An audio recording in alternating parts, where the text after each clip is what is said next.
Hi class, so my name is Saad Khalid, and we are going to talk about vulnerable population today. And I chose this topic, ischemic heart disease, because it's the #1 killer in the United States, and it eventually leads to congestive heart failure. So introduction to the vulnerable population. So individuals who have ischemic heart disease, there's like a 60% chance they're eventually going to develop the heart failure. And in like 6 months, there's a big chance people, like you let the person go from the hospital, they had an MI, and like 6 months they're gonna come back with a congestive heart failure. So populations experience chronic symptoms and heavy medical costs. So it's like expenditure has become so much for these people that they are unable to meet like the demands. There is so many socioeconomic barriers. So think about like they have this chronic condition which they have to deal daily, and on top of that, their medications are so expensive, and there are all these imagings and all these lab tests they have to do, and there is so much copay. So all of these things, it just leads to so much stress and anxiety in their life. So it's not just a disease, it's more like a lifestyle modification for the patient. So as nurses or as medical professionals, so we should know these people, that these people are going through a lot, and then we should try to support them and be empathetic towards them. Like any way we can support our patient, we should help. Okay. So there's some key terms, ischemic heart disease, also known as, there's so many names, coronary artery disease, or CAD, we can call it. The constriction leads to decreased cardiac blood flow, which result in, so it's not just something that happened overnight. There's a lot that leads to eventually to like the blockages in the heart that cause the MI and potentially can take your life. So there is endothelial, the first step is the endothelial damage, and then that leads to cholesterol deposition, and then there's a plaque buildup, and then over time the plaque becomes calcified, and the calcified plaque can break off, and then further down in the artery, where there is a narrower artery, it can be there and can block the artery there, and which might lead to the myocardial infarction. So not enough blood supply to the heart muscle because of that blockage, and because not enough blood supply, and then eventually the heart muscle starts to die because of lack of oxygen. So angina this is something that people walk into the hospital and say like, oh, this is the chest pain. I have never felt this kind of chest pain before, and it is like a crushing chest pain, and which also with accompanied by dyspnea, and also it may radiate to your arm, to your jaw. There is so many like typical angina characteristics, and in women it's a little bit different. Like they do not show typical symptoms. They like especially they get back pain, they get arm pain, but not a usual typical crushing chest pain. Myocardial infarctions, eventually the cells start to die, and congestive heart failure. So again, the patients who have the MI, eventually they're going to end up with congestive heart failure because there's just so much muscle damage, and the heart is unable to compensate for the like blood, for the supply of the body. So some characteristics. So while younger people, like eventually, like I said, it's not something that happened overnight. It takes a lot of time to build up those blockages. So older generation, people over 50, and like especially people over 65 are at a higher risk of getting the CAD. But also these days, younger people, because of increase in obesity and diabetes. So those are two big risk factors for CAD. So so even younger people are like 20, 25, they are having a heart attack these days. And the main thing that's changed from in the past 50 years is the diet and more processed foods. So that eventually leads to diabetes, and then diabetes is a big risk factor for CAD. And also other risk factors like hypertension, diabetes, obesity, and hyperlipidemia. So hyperlipidemia is because if your LDL, your bad cholesterol is high, so that's the LDL that starts depositing in your endothelial lining when it's damaged, and it just worsens the situation. So you really want to keep your LDL low when you have ischemic heart disease, or it happened in the first place because your LDL was actually high. So usually people with hyperlipidemia, we usually put them on like statins, and the number one drug is aspirin, and after I think is a statin. So to treat hyperlipidemia, they have to be on statin. That also just not like decrease your LDL, but also it stabilizes your plaque. So you have less chance of like that blockage would break off, and it will go further into the artery and cause myocardial infarction. So smoking is a big risk factor. So smoking actually damages the endothelial lining, and like sedentary lifestyle, high stress level, it all leads to increased risk in the heart disease. And looking at some statistics, so about 80.2 million in the United States have CAD. So that's a lot of people, and it's a big part of the population because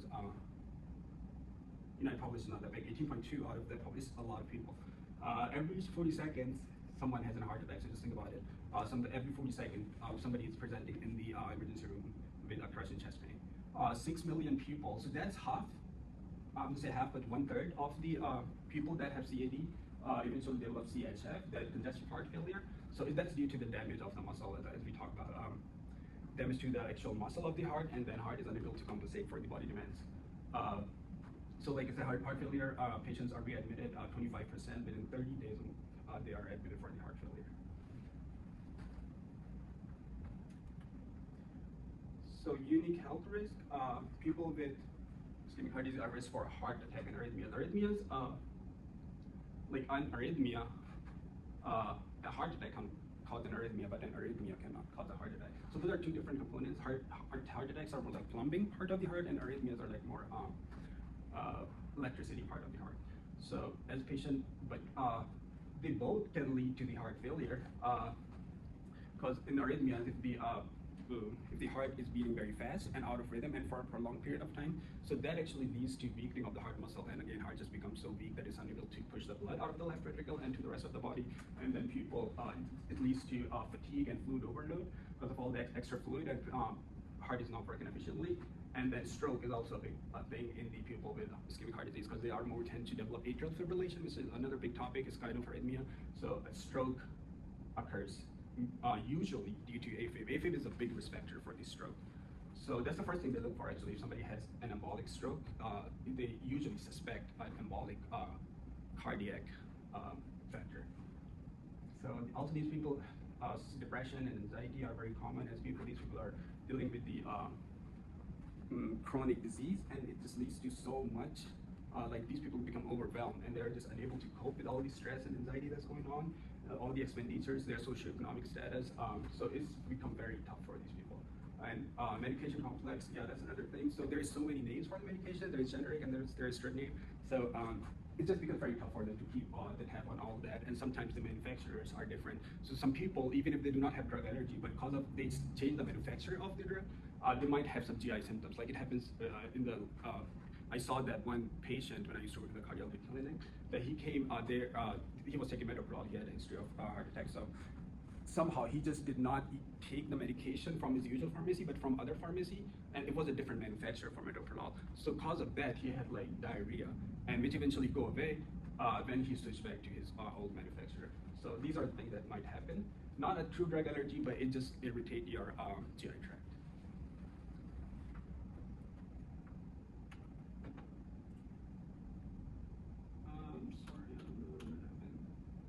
Okay, so key social determinants of health impacting this population. Economic stability is a big one.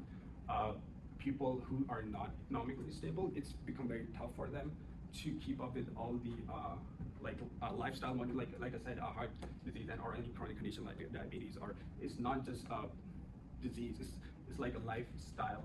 Like you have to adopt to a new lifestyle so that you can tackle this disease. But if you keep up your old ways, like somebody had a heart attack and they do not care, they do not take their medication, they do not take and they do not follow like heart healthy diet, and they do not exercise, so there's a good chance that eventually it will lead to further heart attacks. Neighborhood and environment are the big ones. Like if you like people are usually in the neighborhood, do they follow a heart healthy diet, or do they usually go for the walks, or is the environment safe for the walk-in the nighttime, or like even in the daytime? So these are the people that get affected. So people who are living in a like economic rich area, they would have no such problems. And people over there would have they would follow a heart healthy diet, and they would do the cardio exercise, and they would not eat fried foods. So we can say but it is tough in a way that these days like the salad costs $15, and you can buy cheeseburgers for $1. So it becomes very tough for them to they're socioeconomically to follow a heart healthy diet. Also, since the COVID really did a number, we have not been able to recover. There is a shortage of nurses and all healthcare specialists, and it's just so tough to meet the demand. Like there's so many patients that they need to be seen, but there's just not enough providers, or there's not enough nurses in the hospital. And also people who are unable to ambulate themselves, like to transport them to the facility or to the hospital or to the clinic, it becomes a big issue. Like if it's fine if they have an appointment in 6 months, but what if they get like treated for the heart failure? So they would have to follow in the clinic like every week or a couple times a week. So it becomes very tough for them. Social and community context, it plays a big role. So we need support systems for these people because we have to teach them that you have to take your medications or you have to follow heart healthy diet, low sodium diet. You have to do your cardio exercise 30 minutes daily. So the way we can do it is like in a community. So a person by himself would probably not do it, but in like a social community, like if everybody's trying to do it, then other people would follow too. So barriers to the care, like I said, financial burden is a big one.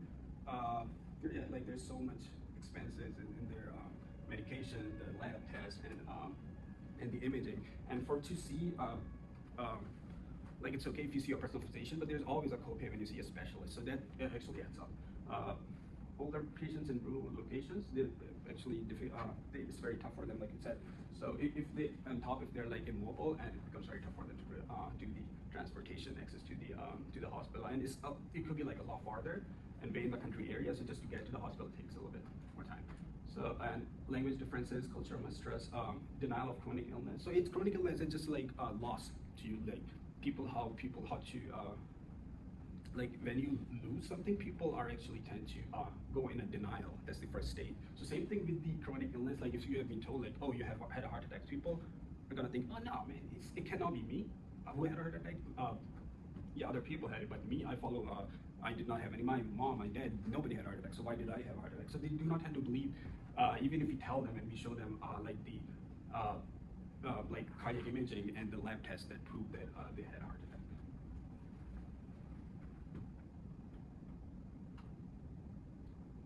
So nursing techniques is the next topic. So the nursing need two visual aids together with simple language. So that's what we call as layman terms. I try to explain things to the patients in very easy and very, it should not be complex. You should not use complex medical terms because they would not understand it and they would become frustrated. So just try to use simple layman terms. So that's a big thing. So motivational interviewing, people achieving better self-management and health behavior. Coordination care. So that's a big thing. Like it's not just a cardiologist or one doctor taking care of you. It's a bunch of other healthcare specialists. That includes your personal physician, dietitian, a pharmacist. So it's not just one man job. It's a whole team that actually tends or like taking care of an individual. So dietitians are the big one for so they can follow a low fat diet, mainly saturated polyunsaturated fats, unsaturated fats, and monounsaturated fats. So those are the ones that have been proven to increase the LDL. So you should avoid those and pharmacists for the big one. So this thing, telehealth, it actually has been very helpful, especially in the COVID times. People would not be able to show up to the appointment because of COVID, and then they developed this telehealth thing that you can just like video call them.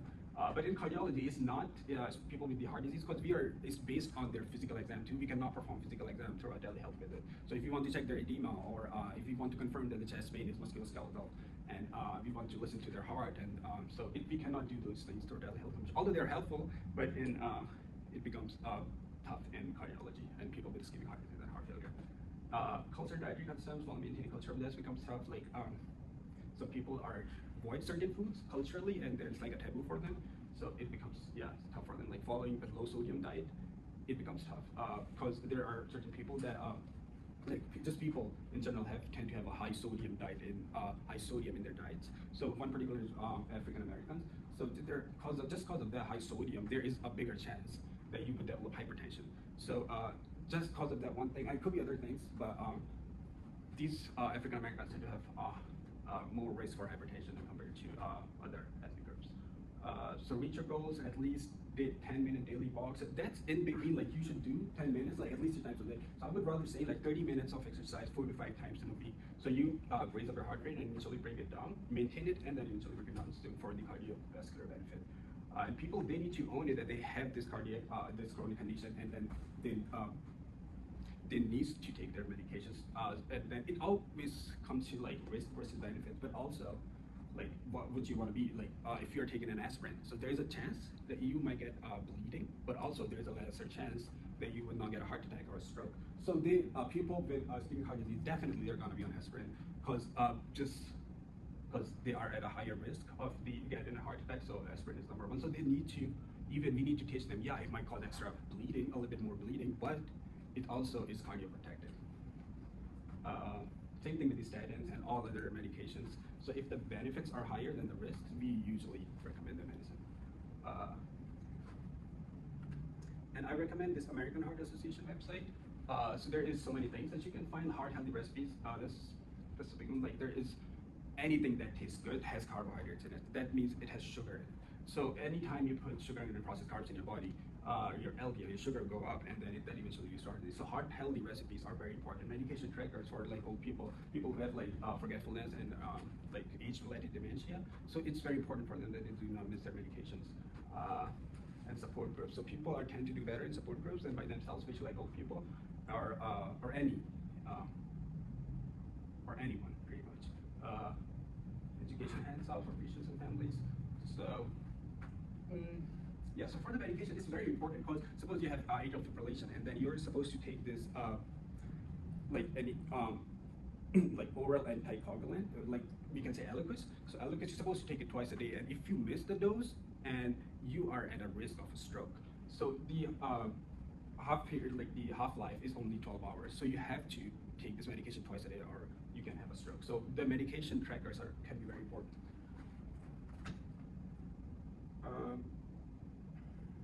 So this is the website that I would suggest. I'm sorry.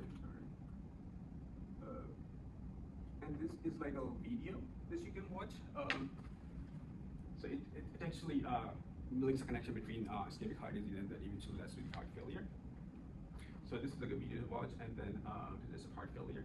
And if you talk about the treatment and management of the heart failure, so that's a big one. If you're treating somebody with the heart failure, we have to determine like is it like systolic, diastolic dysfunction. There's so many aspects to it. But for the medications, like they recommend GDMT, so that's like guideline directed medical therapy. So that includes so many medications like ACE and ARBs and beta blockers, SGLT2, GLP. So cardiologists try to put them on these medications so they can just to improve their heart function and like and their symptoms of fatigue and dyspnea. So these medications they do help. And in the this one article they talked about those medicines. So it's pretty interesting. So I would check it out. Okay, so here are multiple choice questions. So what leads to the unmanaged ischemic heart disease? What develops finally into? So this will just a question. So yeah, so ischemic heart disease eventually leads to congestive heart failure. That's the right answer. And what is a key social determinant? So education level is very important. So they have to know about like what is their disease process and how these medications and how these like lifestyle modifications are going to help them in the long term. So we would have to teach these patients that you are not just any regular guy anymore. You had a heart attack, so you are at increased risk of all these complications. So you have to take care of yourself. You have to take your medications. You have to exercise daily and things like that. Okay. And this question, so like I said, nurses, they should understand that these people, they have a chronic condition, and then these are the people that are going through a lot, they're overwhelmed. So we should try to assist them as much as we can. So yes, whatever we can do with these patients, like we should try.